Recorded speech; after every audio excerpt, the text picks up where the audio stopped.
প্রাচীন বোঝাতে ডাইনোসরদের কথা বলি, কিন্তু এই ফড়িংরা তাদের থেকে অনেক বেশি প্রাচীন। ফড়িং সম্বন্ধে জানতে গেলে আমাদের বাড়ির আশেপাশে যে ফড়িংগুলো পাওয়া যায় সেগুলোকে নিয়মিত দেখা, তাদের স্বভাব চরিত্র পর্যবেক্ষণ করা, এই অভ্যাসটা তৈরি করাটা হচ্ছে প্রাথমিক। আপনার ফড়িংয়ের উপর একটা বই রয়েছে, এই ফড়িংয়ের চর্চাটা আপনি মানে কীভাবে শুরু করলেন? ফড়িং যে আলাদা করে শুরু করেছি তা নয়, প্রথম পাখি দেখা এবং প্রকৃতির সব কিছু দেখা দিয়েই শুরু। পাখি দেখতে ভালো লাগতো যেহেতু প্রথম পাখি চোখ টেনেছে। তারপরে আমাদের যে এই যে প্রত্যেক রবিবার যে বেরিয়ে পড়ার একটা অভ্যাস তৈরি হলো শুভঙ্করদার সাথে, এবং তারপরে পাখি ছাড়াও প্রজাপতি, ফড়িং, গাছপালা, পোকামাকড় এরা সবাই চোখ টানতো। একটা বিশেষ ঘটনা মনে পড়ছে এই বিষয়ে, সেটা হলো আমাদের যে চিন্তামণিকর বার্ড স্যাংচুরি আছে ওখানে 2010 সাল নাগাদ একটা ফড়িং আমরা পাই, যে ফড়িংটা ছবি তুলেছিলাম, খুব সুন্দর দেখতে। ফড়িংটা সেই মুহূর্তে কেউ চিনতে পারছিল না, মানে এমনকি আমরা আমাদের এখানকার যতজন জানি আমরা ফড়িং দেখে বা চেনে পরিচিত তাদের কেউ তো পারেইনি, এমনকি আমাদের ভারতবর্ষের অন্য জায়গায় যাদেরকে পাঠানো হয়েছিল তারাও কেউ সেই ফড়িংটাকে চিনতে পারছিল না। তো এই যে একটা ঘটনা, যে আমরা এমন একটা কিছু দেখলাম যেটা কেউ চেনে না, তার মানে নতুন কিছু, তাই নতুন কিছু পাওয়ার একটা আনন্দ বা উত্তেজনা, এটা আমার মনে ফড়িং সম্বন্ধে আগ্রহটা অনেক বাড়িয়ে দেয়। তার মানে যে ফড়িংয়ের মধ্যে এমন অনেক আছে যেটা আমাদের এখনো জানা নেই। তো এটা থেকেই আমি আরও বেশি করে ফড়িং দেখতে শুরু করি, এবং পরবর্তীকালে জানা যায় যে ওই প্রজাতিটা একটা নতুন প্রজাতি হিসাবে জানা যায়, এবং এখন সেটাকে আমরা সবাই টাইনি হুডেড ডার্টলেট বলে আমরা চিনি। কিন্তু এই ঘটনাটা মূল, এবং তাছাড়া হচ্ছে ফড়িংটা একটু জানার পরে যখন দেখলাম যে ফড়িংয়ের যে জীবনচক্র সেটাতে জল এবং স্থল দুটোই জড়িয়ে রয়েছে, এইটা আমাকে মূলত আরও বেশি আগ্রহী করেছে ফড়িংয়ের জন্য। ফড়িং কোথায় গেলে আমরা বেশি দেখার সম্ভাবনা রয়েছে? ফড়িং যেহেতু ফড়িংয়ের জীবনচক্র জলের উপরে নির্ভরশীল, সেই জন্য যে কোনো জলের ধারে অর্থাৎ জলাজমি, পুকুর, খাল, বিল এর আশেপাশেই সাধারণত ফড়িংয়ের প্রজাতি বেশিরভাগ দেখতে পাওয়া যায়। যদিও কিছু প্রজাতি আছে যারা বনে জঙ্গলেও দেখতে পাওয়া যায়, কিন্তু বেশিরভাগ প্রজাতি যেহেতু জলের উপরে নির্ভরশীল, তাই বর্ষাকাল হচ্ছে সবচেয়ে ভালো সময়। বর্ষাকাল এবং বর্ষা পরবর্তী সময় সেটা হচ্ছে সবচেয়ে ভালো, তার কারণ সেই সময় জল চারিদিকে জল থাকে, আর যেখানে যেখানে জল থাকে সেখানেই কিছু না কিছু ফড়িং হয়।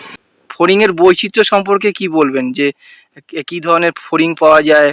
আচ্ছা, ফড়িংয়ের ব্যাপারে পশ্চিমবঙ্গ কিন্তু মানে আমরা অত্যন্ত ভাগ্যবান যে আমরা পশ্চিমবঙ্গে রয়েছি, এবং পশ্চিমবঙ্গে উত্তরে হিমালয় থেকে শুরু করে দক্ষিণে যে সমুদ্র, সুন্দরবন, এর মধ্যে আবার মাঝখানে রয়েছে আমাদের ছোটনাগপুর মালভূমি অঞ্চল, আর উত্তরে আবার তরাই ডুয়ার্স অঞ্চল রয়েছে। তো এই এত রকমের বৈচিত্র্যময় যে পরিবেশ, এর ফলে ফড়িংয়ের বৈচিত্র্যটাও কিন্তু অনেকটা বেশি, যেটা ভারতবর্ষের মধ্যে সবচেয়ে বেশি। ভারতে আমাদের প্রায় 500 প্রজাতির ফড়িং পাওয়া যায়, তার মধ্যে এখনো পর্যন্ত পশ্চিমবঙ্গে জানা রয়েছে প্রায় 242টি প্রজাতির ফড়িং, এবং 242 নয়, এখন বোধহয় সংখ্যাটা আরও বেশি, আরও 2-3টে এই ইদানিংকালে আরও বেশি কিছু পাওয়া গেছে।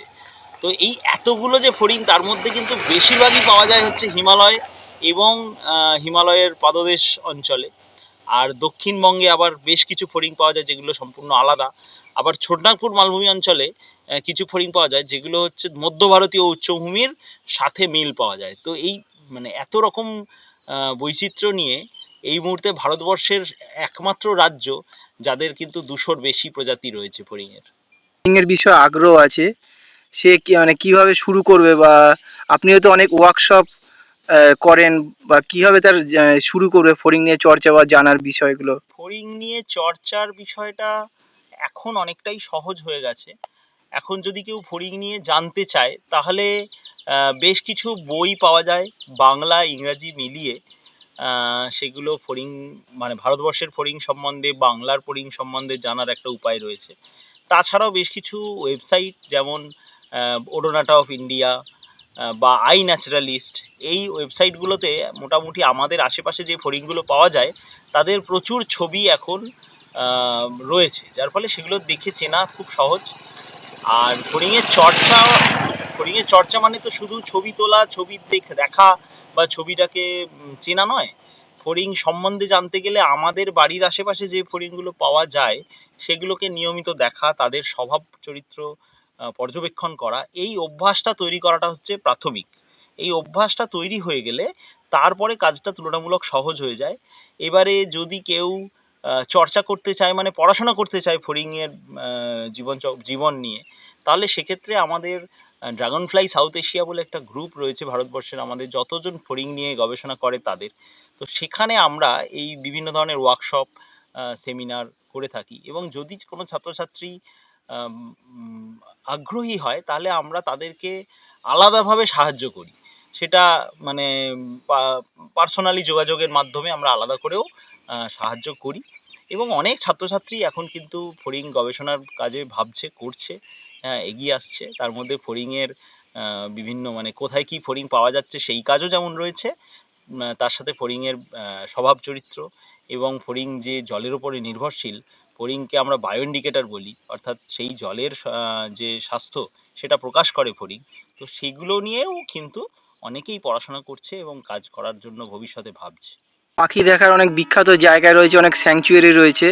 ফড়িং দেখার এরকম কোনো নির্দিষ্ট বা খুব বিখ্যাত জায়গা যেখানে গেলে অনেক বৈচিত্র্য বেশি, সেরকম কোনো জায়গার নাম বলবেন? আচ্ছা, এটা একটা বেশ মজার ব্যাপার। আমরা যদি শুরু করি ফড়িং দেখা, মানে প্রাথমিক পর্যায়ে, কিন্তু আমাদের ফড়িং দেখার একটা সুবিধা হচ্ছে যে আমাদের অনেক দূরে কোথাও যেতে হয় না। আমাদের বাড়ির আশেপাশে যে কোনো জলাজমি, হাওড়া কলকাতার আশেপাশে প্রচুর জলাজমি রয়েছে, যেখানে গেলে কিন্তু অন্তত 20 থেকে 25টা প্রজাতির ফড়িং আমরা নিয়মিত দেখতে পাই। এই এবং বিভিন্ন সময়ে বিভিন্ন ধরনের ফড়িং পাওয়া যায়, বিভিন্ন হ্যাবিটেটে বিভিন্ন ফড়িং পাওয়া যায়।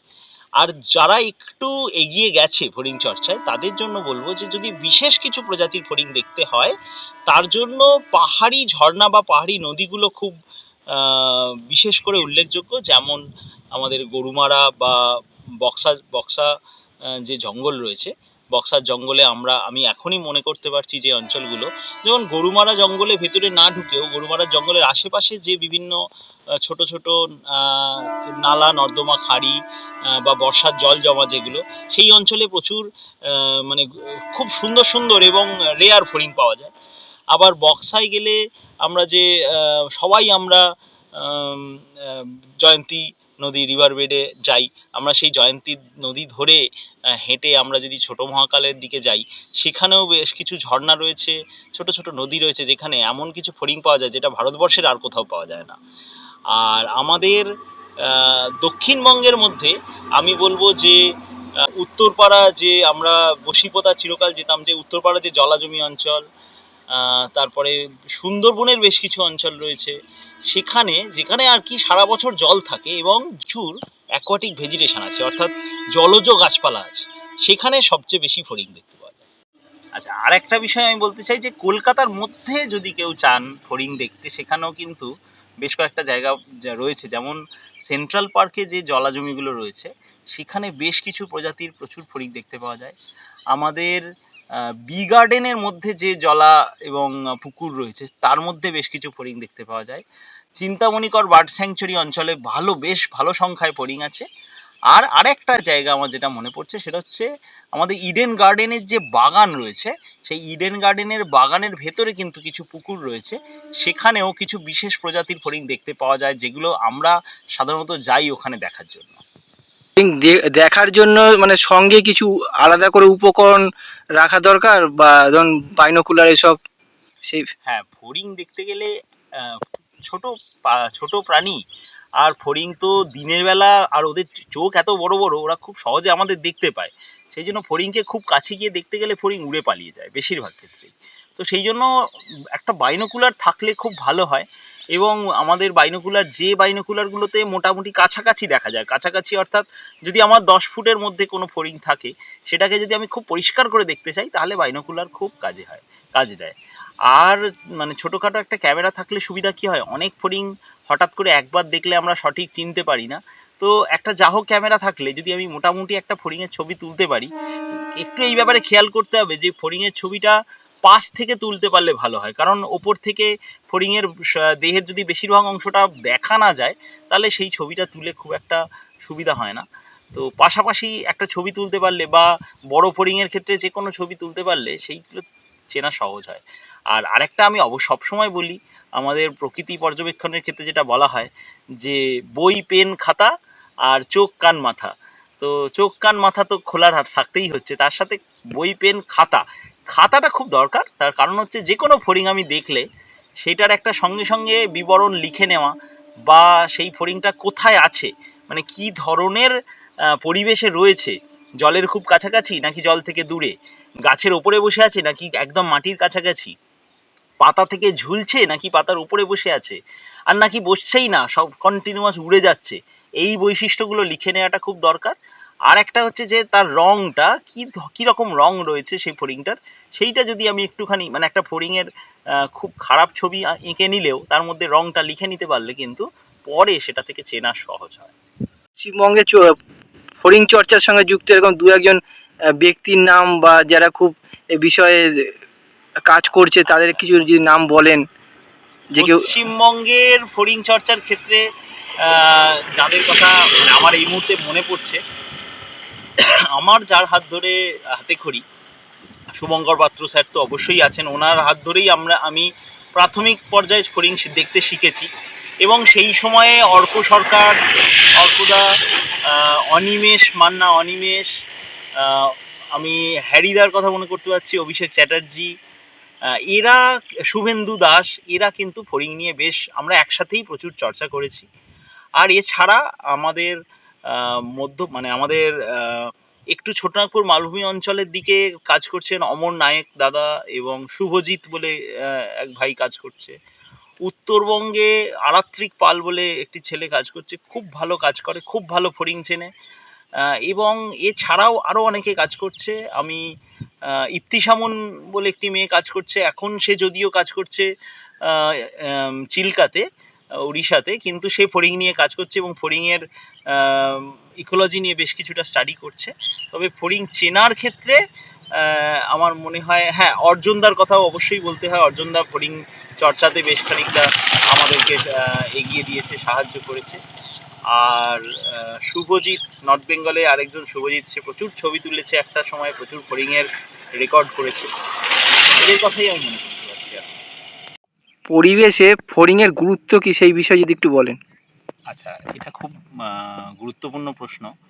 ফড়িং এমন একটা প্রাণী যারা কিন্তু মানে আমরা প্রাচীন বোঝাতে ডাইনোসরদের কথা বলি, কিন্তু এই ফড়িংরা তাদের থেকে অনেক বেশি প্রাচীন। এমনকি ইদানিংকালে আমরা আলোচনা করেছি যে আরশোলা নাকি অনেক পুরনো, আরশোলা বহু বছর ধরে রয়েছে, কিন্তু ফড়িংরা সমস্ত পোকাদের মধ্যে মানে যারা উড়তে শিখেছে সেই সমস্ত পোকাদের মধ্যে একদম প্রাথমিক মানে প্রথম দিকের।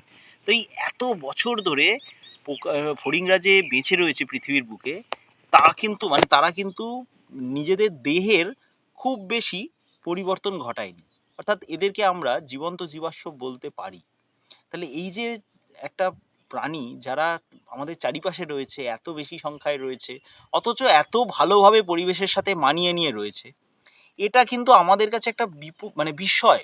এবং এই ফড়িং সম্বন্ধে না মানে পড়াশোনা করলে আমরা যে এই যে ফড়িং কিভাবে এতদিন ধরে বেঁচে রয়েছে, এইটা একটা দারুণ গবেষণার বিষয়। আর সরাসরি যদি বলি যে পরিবেশে কি গুরুত্ব, এক হচ্ছে যে ফড়িংয়ের মানে জীবনচক্রের প্রথমটা কাটে জলে, এবং যখন ফড়িং লার্ভা অবস্থায় জলে থাকে তখন ওরা হচ্ছে একদম মানে পুরোপুরি মাংসাশী, অর্থাৎ মশার লার্ভা, মাছির লার্ভা, হ্যাঁ, এইগুলো খেয়ে কিন্তু তারা জীবন ধারণ করে জলে থাকা অবস্থায়। তাহলে মশার যে মানে অত্যধিক মশার যে পপুলেশন, সেইটাকে কন্ট্রোল করার জন্য কিন্তু একটা মানে জৈবিক নিয়ন্ত্রণ যাকে আমরা বলি বায়োলজিক্যাল কন্ট্রোল, সেইটা করছে ফড়িং। আবার ঠিক একই ফড়িং আবার যখন অ্যাডাল্ট অবস্থায় ডাঙায় রয়েছে তখন কিন্তু সেও কিন্তু শিকারী এবং অন্যান্য ছোট পোকামাকড়, মাছি, মশা সেগুলোকে ধরে খাচ্ছে। শুধু মশা মাছি ধরে যে এরা রোগ রোগ থেকে আমাদের বাঁচাচ্ছে সেটাই শুধু নয়, এরা কিন্তু প্রচুর পোকামাকড় যেগুলো চাষের ফসলের ক্ষতি করে এমন পোকামাকড় খেয়েও আমাদের অনেকটা উপকার করে। তো এটা আমরা সরাসরি বুঝতে পারি না, কিন্তু যে অঞ্চলে ফড়িং কমে যায় সেখানে বোঝা যায় যে এটা কতটা প্রভাব ফেলতে পারে। আর আরেকটা বিষয় সেটা হচ্ছে ফড়িং নিজে যেমন শিকারী, তেমনি ফড়িং আবার অনেক পাখির খুব পছন্দসই খাবার, এবং মাছের ক্ষেত্রে মানে লার্ভাটা কিন্তু মাছের এবং জলজ পাখির খাবার। আর পাখির খাবার হিসাবে মানে একটা যে খাদ্য শৃঙ্খল, সেই খাদ্য শৃঙ্খলের মধ্যে ফড়িংয়ের একটা কিন্তু খুব গুরুত্বপূর্ণ অবদান রয়েছে। আর আরেকটা বিষয় যেটা না বললেই নয়, সেটা হচ্ছে ফড়িং সাধারণত আমরা যে জলাজমি জলাশয় সেখানে আমরা দেখতে পাই যে এমন বেশ কিছু ফড়িং আছে যারা কোনো একটা জলাশয়ের মানে যে স্বাস্থ্য সেটাকে নির্দেশ করতে পারে। অর্থাৎ যদি জলাশয়টা ভালো হয়, মানে ভালো বলতে আমি বলি সুস্থ, জল পরিষ্কার বিশুদ্ধ যদি হয়, তাহলে সেক্ষেত্রে কিছু বিশেষ প্রজাতির ফড়িং আমরা সেখানে দেখতে পাই। আবার যদি জলটা তুলনামূলক দূষিত হয় বা মানুষের জন্য দূষণ থাকে সেখানে, তাহলে আবার বেশ কিছু প্রজাতির ফড়িংকে ওখানে বেশি দেখা যায়। তো এইটাও একটা খুব বড় গুরুত্ব ফড়িংয়ের বায়ো ইন্ডিকেটর হিসাবে। ধান ক্ষেতেও অনেক ফড়িং দেখতে পাওয়া যায়, কিন্তু ধান ক্ষেতে বর্তমানে অনেক বেশি পরিমাণ কীটনাশক বা জমিতে অনেক বেশি বেশি পরিমাণ কীটনাশক ব্যবহার করা হচ্ছে। তার ফলে কি ফড়িংয়ের তাদের পরিবেশগত বলুন, এদের কি বা তাদের বৈচিত্র্য কি কমে যাচ্ছে? হ্যাঁ, কীটনাশকের প্রভাব তো কিছুটা তো আছেই, অবশ্যই আছে। কীটনাশকের প্রভাবের ফল মানে কীটনাশক প্রয়োগের ফলে পোকামাকড় কমে গেলে সেটা সরাসরি কীটনাশক যেমন ফড়িংয়ের উপরে প্রভাব ফেলতে পারে, আর একটা প্রভাব হলো যে পোকামাকড় যদি না থাকে সেক্ষেত্রে ফড়িংয়ের খাদ্যও থাকছে না, তো সেক্ষেত্রে ফড়িংয়ের সংখ্যা সেই কারণেও খানিকটা কমে যাবে। তবে আরেকটা যেটা চিন্তার বিষয়, সেটা কিন্তু সরাসরি কীটনাশক ব্যবহার নয়, বরং ফড়িং যেখানে বংশবিস্তার করে, যে সমস্ত জলাজমিতে জলাশয়ে, সেই সমস্ত জলাশয় নষ্ট হয়ে যাওয়াটা কিন্তু আরও বেশি চিন্তার কারণ। এবং সেই জলাজমি নষ্ট হয়ে যাওয়াটা এরকম যে যদি আমি ভাবি যে একটা জলাজমি যেখানে এতদিন হয়তো প্রচুর জলজ গাছপালা ছিল, সেই জলজ গাছপালাওলা যে জলাশয় সেটা তুলনামূলক অনেক বেশি সুস্থ সবল জলাশয়, এবং তাতে প্রচুর প্রজাতির ফড়িং দেখতে পাওয়া যায়। ফড়িং ছাড়াও আরও অনেক জলজ পোকামাকড় দেখতে পাওয়া যায়। কিন্তু আমরা যখনই সেই জলাশয়টাকে পরিষ্কার করে মাছ চাষের জন্য ব্যবহার করছি, সেখানে কোনো জলজ গাছপালা থাকতে দিচ্ছি না, তখন দেখা যায় যে হাতে গোনা দু একটা প্রজাতির ফড়িং সেখানে থাকতে পারছে, কিন্তু বাকি যে প্রজাতির ফড়িং, বাকি যে প্রচুর আলাদা আলাদা প্রজাতি, সেগুলো বেশিরভাগ হারিয়ে যাচ্ছে। অর্থাৎ আমরা মানে ফড়িংয়ের সংখ্যা হয়তো আমি দেখতে পাবো একই, বেশ কিছু আছে ফড়িং, কিন্তু বেশ মানে কিছু প্রজাতি যারা ওই খুব পরিষ্কার পরিচ্ছন্ন জলেই থাকতে পারতো, তারা আস্তে আস্তে হারিয়ে যাবে। এবং এই হারিয়ে যাওয়াটার ক্ষতিকর দিকটা যেটা, সেটা হলো আগামী দিনে আমি হয়তো ওই অঞ্চল থেকে বেশ কিছু ফড়িং প্রজাতি সম্পূর্ণরূপে হারিয়ে ফেলবো। তো এটা কিন্তু সত্যিই চিন্তার বিষয়। এবং শহরাঞ্চলে বিশেষ করে এটা বেশি দেখা যাচ্ছে, যেখানে কিছুটা নগরায়ন এবং কিছুটা সৌন্দর্যায়নের নামে আমরা জলাশয়গুলোকে অত্যধিক পরিষ্কার করে ফেলছি, পাড় বাঁধিয়ে দিচ্ছি এবং জলজ গাছপালা একদম রাখতে চাইছি না। আপনি তো শিক্ষকতার সঙ্গে যুক্ত, এবং আপনার পরিচয়টা যদি দেন, যদি মানে কীভাবে কোনো ছাত্র বা কেউ যদি আপনার সঙ্গে যোগাযোগ করতে চায়, কীভাবে যোগাযোগ করবে? আমি প্রসেনজিৎ দা। আমি বর্তমানে হাওড়ার শ্যামপুর সিদ্ধেশ্বরী মহাবিদ্যালয়ে প্রাণীবিদ্যা বিভাগের বিভাগীয় প্রধান হিসাবে কাজ করছি। এবং আমি এছাড়াও ড্রাগনফ্লাই সাউথ এশিয়া বলে ফেসবুকে একটা গ্রুপ আছে আমাদের, সেখানে ফড়িং নিয়ে যারা যারা গবেষণা বা পড়াশোনা করতে চায় বা করছে, তারা সবাই মিলে আমরা বিভিন্ন আলোচনা করি। এছাড়া আমার সাথে যদি কেউ কলেজেও যোগাযোগ করতে চায় বিভিন্ন বিষয়ে, তাহলে যোগাযোগ করতেই পারে।